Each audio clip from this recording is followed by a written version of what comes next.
السلام عليكم. نن د اپریل اولنی تاریخ دی او دا وخت د شپې 11 بجې دي. موږ تراویح وکړې. سبا زموږ دلته په لندن کې اولنی روژه ما چې تاسو ته د برکت مېلسته د دغه نه خبر کم دا زموږ اولنی روژه سبا په 2 اپریل باندې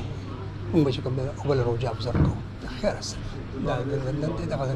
لندن ټایمونه دي.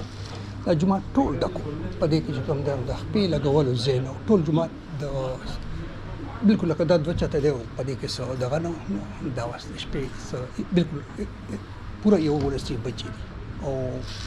دوه مسلمانان راغلي چې تاسو به حیرانېږئ. ما خو زه به تاسو ته 2 رکعته ریکارډ کوم که څه بله شپه باندې بیا وکړم خو دا چې کوم دی چې مسته کوم چې سبا زه په 2 اپریل باندې دا خیالي په ورځ دا زموږ اول روژه ده دلته په لندن کې او دا چې کوم دی ما چې تاسو ته ریکارډ کوم د مسلمانانو ته خدمت وکړي دومره رش دی چې څه وایم او ډېر ښکلی دلته دغه دا چې کوم دی دغه دی او دا ما چې تاسو ته مبارک اطلاع زه تاسو ته درکړم چې راته زموږ دلته په لندن کې سبا اولنۍ روژه ده. سلامونه او هر چا د خدای صحتونه ورکړي او د روژې د برکاتو نه دی خدای مستفید کړي او د هغې سلامونه سلامونه سلامونه